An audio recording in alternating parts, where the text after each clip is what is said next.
كان رجلا لديه عديدة من الدجاجات. كانت الدجاجات تأكل وتشرب، لكنها لم تكن تبيض. غضب ذلك الرجل وقال: لو لم تضع أي دجاجة بيضة واحدة سأقتلنكم جميعا.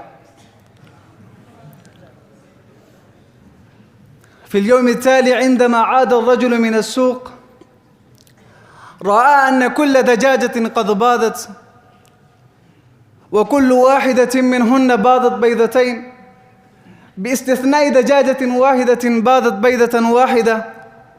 سألها الرجل: لماذا وضعت بيضة واحدة بينما الأخريات وضعت بيضتين؟ أجابت الدجاجة: في الحقيقة أنا ديك، لكن بسبب تهديدك وضعت بيضة واحدة لئلا تذبحني.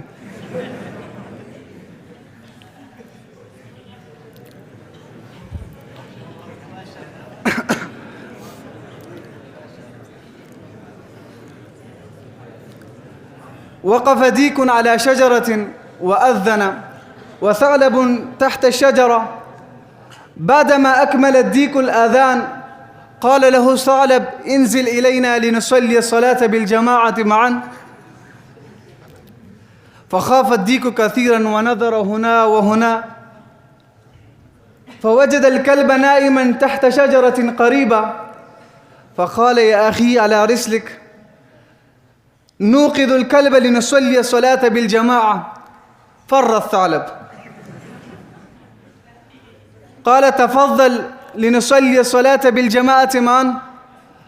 قال: والله لقد انتقض أذوي، أذهب لأجدد الأذو.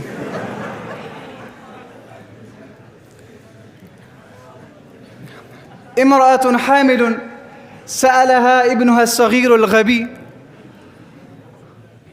قال: يا والدتي، ما هذا الذي يوجد في بطنك؟ قالت: يا بني، هذا أخوك الصغير. في اليوم التالي عندما ذهب الطفل إلى المدرسة سأله صديقه: هل لك أخ قال: نعم يا أخي، لي أخ واحدة لكن أمي أكلته.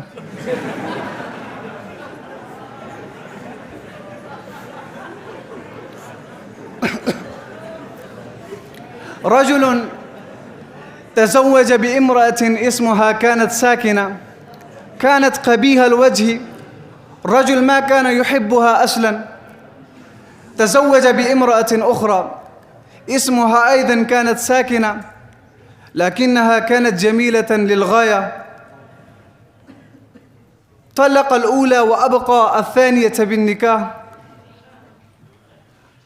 أحد سأله: لماذا طلقت الأولى وأبقيت الثانية في النكاح؟